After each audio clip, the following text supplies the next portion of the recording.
Hi guys, welcome back to my channel. It's Amber. I wanted to talk to you today a little bit about the why I'm making these videos. Maybe it'll help motivate you and inspire you. So first of all, I want to talk a difference between declutter, organizing, and simplifying. So in my opinion, the difference is you can have an organized home and things can still get cluttered.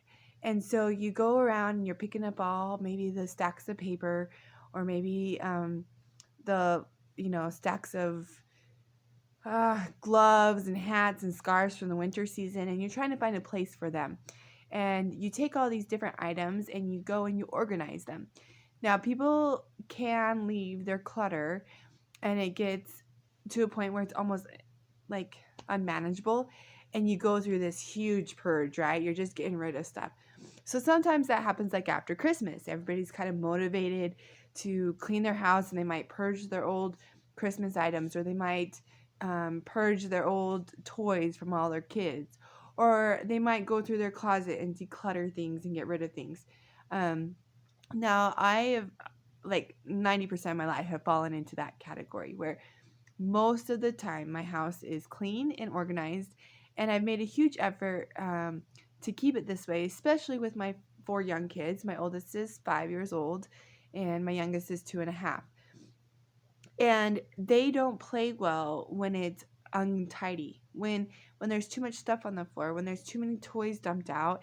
They can't they get overstimulated. They can't tell what they want to play with and then have a nice spot for them to play with it. So we are constantly keeping things clean for their benefit, but what that translates to is that I'm constantly cleaning. I help them a lot because they're still learning.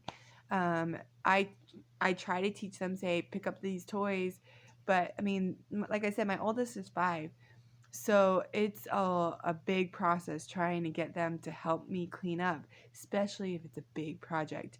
And they're little tornadoes. So once they clean up one project, they're not ready to start cleaning another project. They want to keep playing, and they go and they go and they go and they go and they go and they go all the time.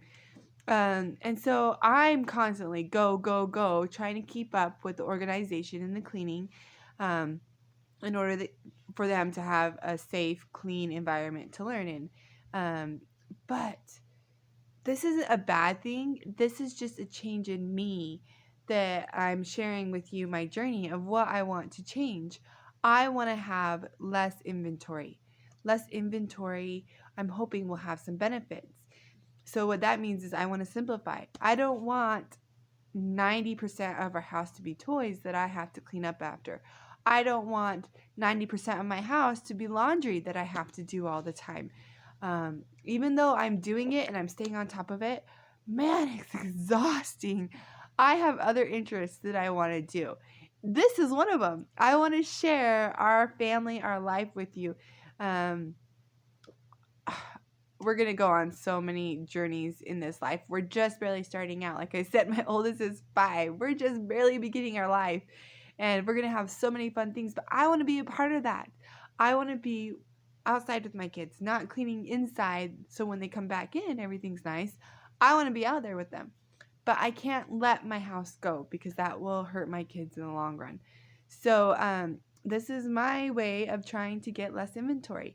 And I'm not blaming my kids. Golly, the amount of dishes I have to do because I wash them, but then I can just grab some more. Like, it's just, oh my goodness. You guys know what I'm talking about, right? It's this never ending cycle of trying to stay on top of things. And, when my husband comes home from work, what'd you do today? Same thing I did yesterday. Like, I made sure the house didn't fall apart. So I want to be able to say, oh, I wrote in my journal, or oh, I scrapbooked today, or oh, the kids and I went outside and had a water fight. I don't want to be like, I cleaned while the kids had their water fight. I want to be a part of all that. It's fun for me to be with them. So that's why I'm doing this. Now, the reason why I'm telling you to figure out your why is because if you know your why, then hopefully that thought process change will help with behavior change, which then can make meaningful behavioral changes that will stick. changes in our attitudes and changes in our behavior that will stick and be long lasting. So maybe you come to minimalism in a whole bunch of different ways. Can you say hi? Hi. Hi. Yeah. Maybe it's because of the fad. You think it's cool. You think it's fun. Maybe it's because it's like me. You've got too much stuff.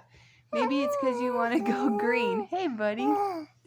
Mommy's talking here. Oh, and another one. Ah, they're taking over. Maybe it's because you want to go green and save the planet. Maybe there's a financial reason. Maybe you're buying too much and you want to save your finances.